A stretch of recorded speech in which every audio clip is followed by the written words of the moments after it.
तरुण भारत नागपूर, दिनांक 18 ऑक्टोबर 2020. नवरात्र विशेष. काबुलीवाला. आमची 5 वर्षांची छोटी मिनी सारखी बडबड करत असे. तिला क्षणभरही गप्प बसवत नसे. बोलता यायला लागल्यापासून जागी असेल तेव्हा तिची सारखी बडबड चालायची. तिची आई तिला बऱ्याचदा दटावून गप्प बसवत असे, पण मला मात्र ते कधीच शक्य झालं नाही. मिनी गप्प बसली की मला चैन पडत नसे. मला ते अस्वाभाविक वाटायचं. त्यामुळे माझ्याशी तिच्या गप्पा गोष्टी मोठ्या उत्साहानं चालत. एके दिवशी सकाळी मी लिहत बसलो होतो. माझ्या कादंबरीच्या 17व्या प्रकरणाला मी सुरुवात करतो न करतो तोच मिनी आली आणि म्हणाली, बाबा, रामदयाळ दारवान कावळ्याला कौवा म्हणतो, त्याला काही कळतच नाही, हो ना? एखाद्या गोष्टीला वेगवेगळ्या भाषांमध्ये वेगवेगळी नावं असतात हे मी तिला समजावून सांगणार होतो. तेवढ्यात तिचं पुन्हा चालू झालं, अहो बाबा, भोला म्हणतो हत्ती आकाशात सोंड उंच करून पाणी फेकतो ना, म्हणून पाऊस पडतो. अय्या बाबा, काहीतरीच ना, भोला किती खोटं बोलतो. यावर मी काही बोलण्यापूर्वीच तिने लगेच दुसरा प्रश्न विचारला, बाबा, आई तुमची कोण लागते हो? मला या प्रश्नाचं मोठं हसूच आलं.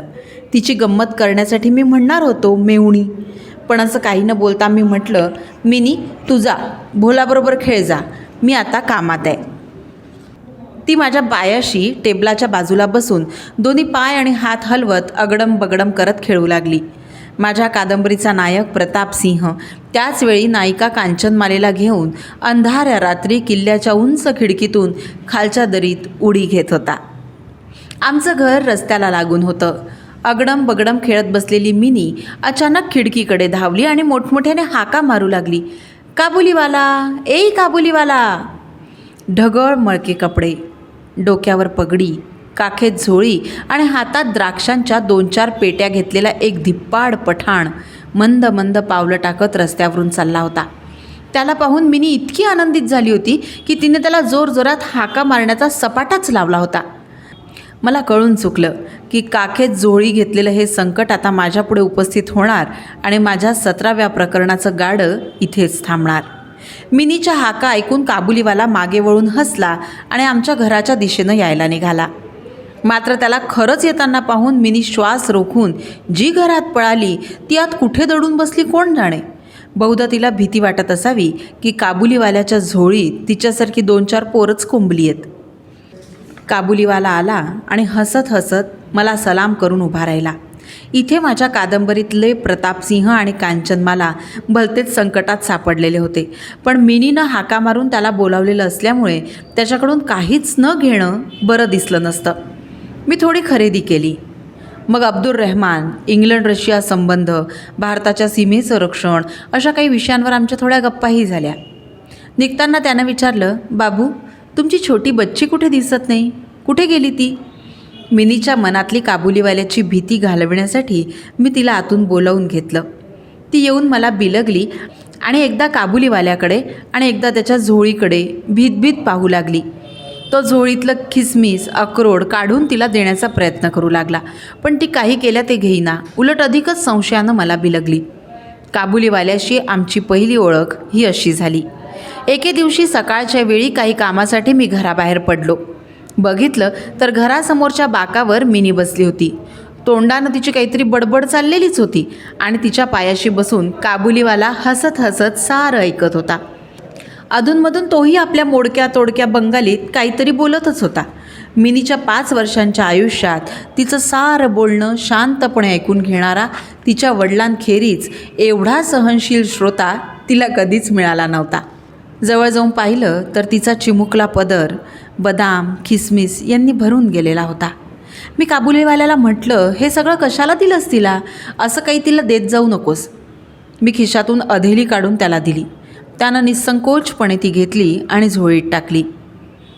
घरी येऊन पाहतो तो त्या अधेलीवरून घरात रण माजलं होतं. मिनीची आई एक चकचकीत गोल नाणं मिनीपुढे धरून मिनीला दरडावून विचारत होती, कुठून आणलीस तू ही अधेली? मला काबुलीवाल्यानं दिली, मिनी सांगत होती. तू काबुलीवाल्याकडे गेलीसच का आणि ही अधेली घेतलीसच का? मिनीची आई कडाडली.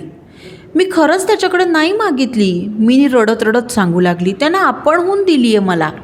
मी पुढे झालो आणि मिनीला त्या संकटातून वाचवण्यासाठी बाहेर घेऊन गेलो. मला नंतर कळलं की मिनीची आणि काबुलीवाल्याची ही काही दुसरीच भेट नव्हती. गेले काही दिवस तो रोज येत होता आणि बदाम पिस्त्यांच्या भेटी देऊन त्यानं तिच्याशी चांगली दोस्ती केली होती. त्या दोघांच्यात काही गमतीच्या गोष्टी जणू ठरून गेलेल्या होत्या. रहिमतला पाहिल्याबरोबर मिनी हसत हसत विचारी, काबुलीवाला, ओ काबुलीवाला, तुझ्या झोळीत काय आहे? एकेका शब्दावर अनावश्यक अनुस्वार देत तोही हसत हसत सांगे, हां धी. अर्थात झोळीत हत्ती आहे असं सांगण्यातच त्याची सारी गंमत लपली होती. यात फार काही विशेष होतं असं नाही, पण त्या दोघांना मात्र त्या गमतीदार उत्तराची खूप मजा वाटे. आणि शरद ऋतूतल्या प्रसन्न सकाळी मिनीचं आणि तिच्यासाठी तिच्या एवढ्या झालेल्या काबुलीवाल्याचं मनमोकळं हसणं पाहून मलाही फार बरं वाटे. आणखी एक बातचीत त्या दोघांमध्ये नेहमी घडायची. काबुलीवाला म्हणायचा, बच्ची, तू कधी सासरी जाऊ नकोस हं. आमच्या बंगालमध्ये त्यावेळी मुलींना लहानपणापासूनच सासर हा शब्द अगदी चांगला माहीत असायचा. परंतु आम्ही जरा वेगळ्या विचारांचे असल्यामुळे सासर या शब्दामागच्या अर्थाचा मिनीला अजून परिचय झालेला नव्हता. त्यामुळे रहिमतचा प्रश्न तिला नीट कळायचा नाही. पण प्रश्नाचं उत्तर न देता गप्प बसली तर ती मिनी कसली? तीच उलट रहिमतला विचारायची, तू जाणार आहेस का सासरी? काल्पनिक सासूरवाडी पुढे मूठ उगारून रहिमत खोट्या खोट्या रागानं म्हणायचा, मी सासऱ्याला एक ठोसा मारणार. रहिमतचा आवेश पाहून त्याच्या सासऱ्याची काय अवस्था होईल या कल्पनेनं मिनीची हसता हसता पुरे वाटवायची. शरद ऋतूचे दिवस होते. वातावरण प्रसन्न होतं. पूर्वी राजे लोक याच ऋतूत दिग्विजयासाठी बाहेर पडत असत. प्रवासाला हा काळ खरोखरच छान असतो. मी कलकत्ता सोडून कधीही कुठेही जात नसे, मात्र स्वतः घरात बसून जगभर हिंडायला मनाला मोकळं सोडत असे. जणू मी घराच्या एका कोपऱ्यात बसलेला प्रवासीच असायचा. परदेशाचं नाव ऐकल्यावर माझं मन सैरभैर होई. रस्त्यात एखाद्या परदेशी माणसाला बघितल्याबरोबर तिथल्या नद्या, पर्वत, दूरदेशीच्या अरण्यातलं त्याचं झोपडं यांची चित्र माझं मन रंगवू लागायचं आणि स्वतंत्र स्वच्छंद जीवनाची कथा कल्पनेत आकार घ्यायची. एक प्रकारे मी इतका घरकोंबडा होतो की माझा कोपरा सोडून बाहेर जायचं म्हणजे मला मोठं संकट वाटे. म्हणून तर सकाळच्या वेळी आपल्या खोलीत टेबलाजवळ बसून काबुलीवाल्याबरोबर गप्पा करता करता माझा आपोआप प्रवास होऊन जायचा.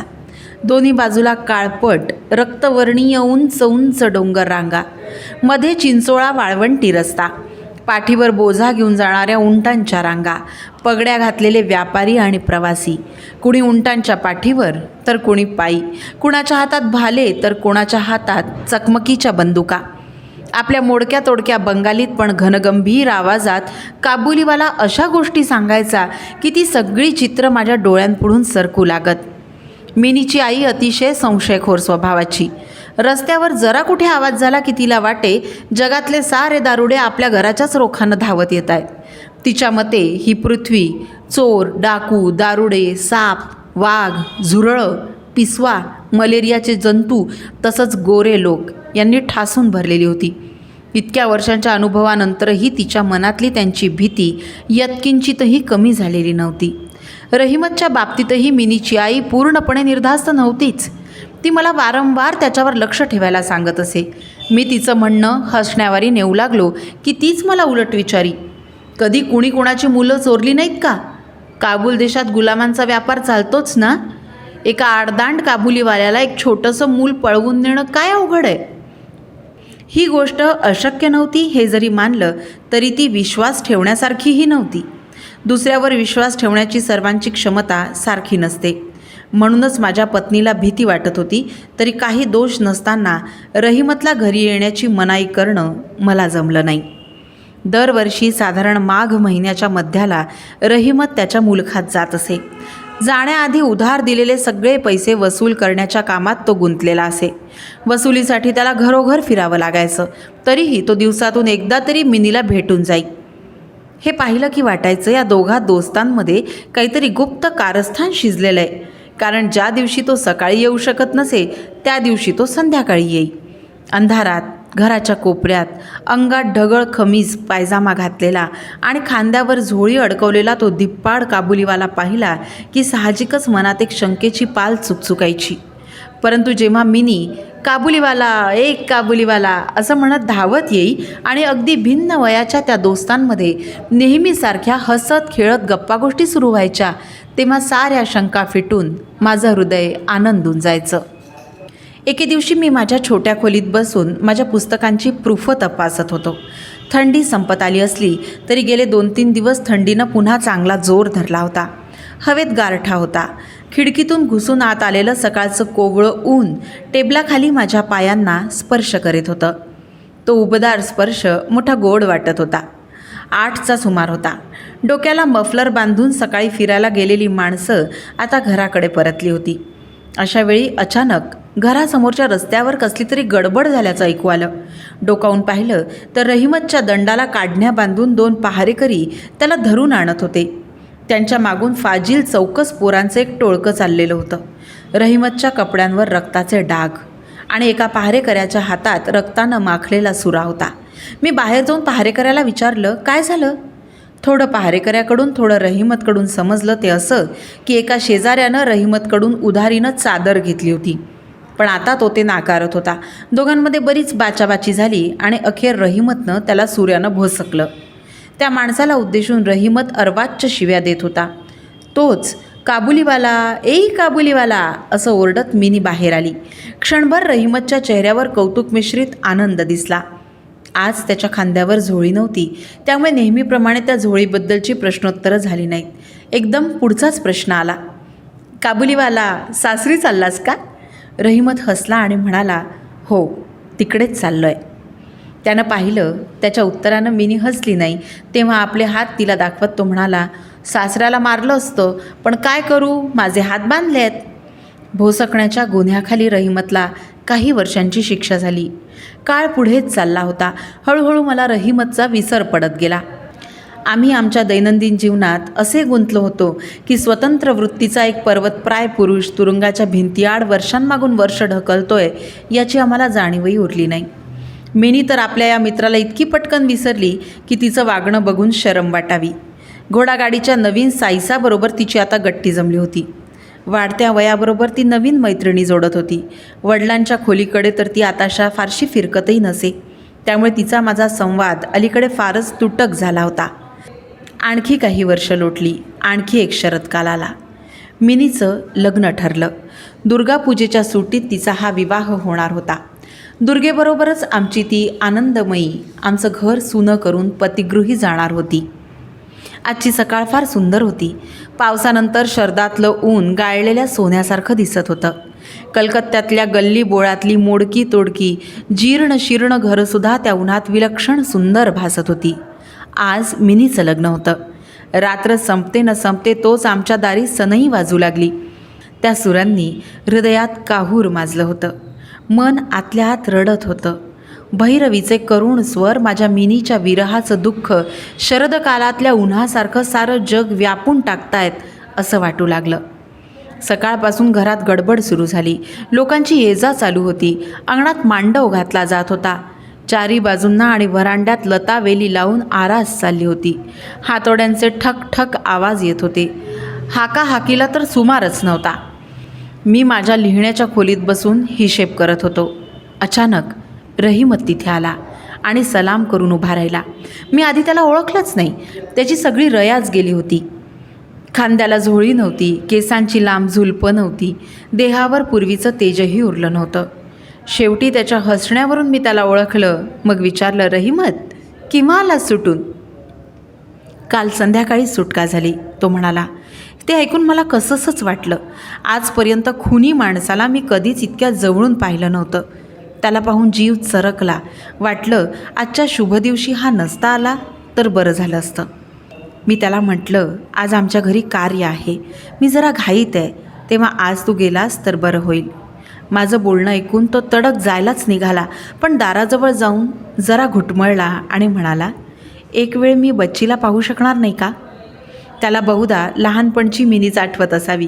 बिचाऱ्याला वाटत असावं पूर्वीसारखी मिनी आताही काबुलीवाला काबुलीवाला असं करत धावत येईल. पूर्वीसारख्याच निर्वेदपणी त्यांच्या गप्पा होतील.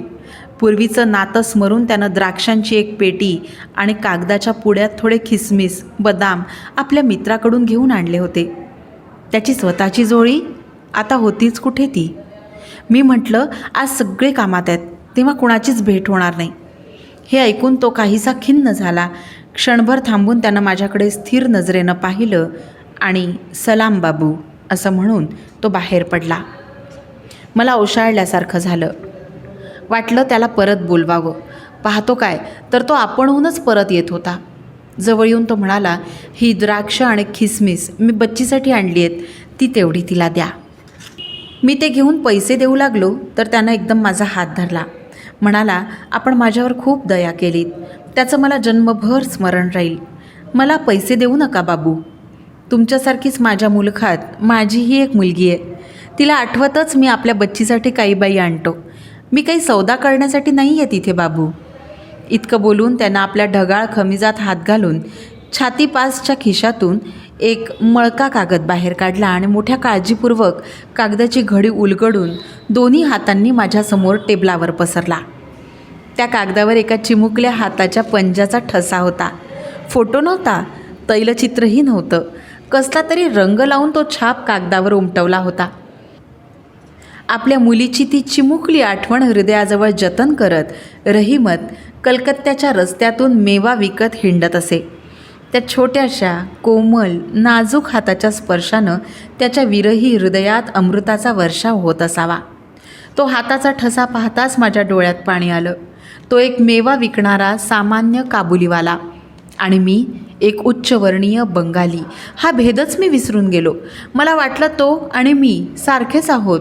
जसा तो एक पिता तसा मीही एक पिताच. पर्वतमय देशात राहणाऱ्या त्या छोट्या पार्वतीच्या हाताचा चिमुकला ठसा पाहून मला मिनीचं बालरूप आठवलं. मी लगेच मिनीला आत बोलावणं पाठवलं. घरातून तिच्या येण्याला खूप विरोध झाला, पण मी कोणाचंच ऐकलं नाही. रेशमी वस्त्र परिधान केलेली, कपाळाला चंदनाचा टिळा लावलेली वधू वेशातली मिनी लाजत माझ्याजवळ येऊन उभी राहिली. तिला पाहून काबुलीवाला प्रथम गोंधळला. त्याला तिच्याशी पूर्वीसारखं बोलता येईना, पण मग हसून तो म्हणाला, बच्ची, सासरी चाललीस ना? मिनीला आता सासूरवाडीचा अर्थ कळला होता. आता पूर्वीसारखं तिलाही गमतीदार उत्तर देता आलं नाही. रहिमतचा प्रश्न ऐकून तिला आणखीच लाजल्यासारखं झालं. ती तोंड फिरवून उभी राहिली. काबुलीवाल्याबरोबर झालेली मिनीची पहिली भेट मला आठवली आणि माझं मन गलबलून गेलं. मिनी आत निघून गेली. एक दीर्घ निश्वास टाकून रहिमतनं जमिनीवर बसकण मारली. त्याला कळून चुकलं, त्याची बच्चीही मधल्या काळात अशीच मोठी झाली असणार आहे. आता तिच्याशी नव्यानं ओळख करून घ्यावी लागणार आहे. तिच्याशी बोलायची भाषा बदलावी लागणार आहे. आता ती थोडीच पूर्वीसारखी असेल. या 8 वर्षात किती पाणी वाहून गेलं असेल कोण जाणे. शरद ऋतूतल्या सकाळच्या कोवळ्या उन्हात सनईचे सूर मिसळले होते. कलकत्त्याच्या एका गल्लीत बसून रहिमत बघता बघता मनानं पर्वतांच्या वालुकामय अफगाणिस्तानातली चित्र पाहू लागला. मी त्याला एक नोट दिली आणि म्हणालो, रहिमत, तू आपल्या मुलुखात आपल्या मुलीकडे जा. तुमच्या दोघांच्या बापलेकीच्या भेटीनं माझ्या मिनीचं कल्याण होईल. हे पैसे दिल्यामुळे मला लग्न समारंभाच्या खर्चात काटछाट करावी लागली. दिव्यांची रोषणाई करता आली नाही, वाजंत्रीही वाजवता आली नाही. घरातली बायका माणसं खट्टू झाली. त्यांना कुठे माहीत होतं की एका उज्ज्वल प्रकाशानं आमचा समारंभ आणखीच मंगलमय झाला होता. कविवर्य रवींद्रनाथ टागोरांच्या अशाच संवेदनशील कथा ऐकत रहा तरुण भारत नागपूरच्या यूट्यूब चॅनलवर. पुढील कथा ऐकण्यासाठी तरुण भारत नागपूरच्या यूट्यूब चॅनलला आजच सबस्क्राईब करा, लाईक करा आणि शेअर करायलाही विसरू नका. धन्यवाद.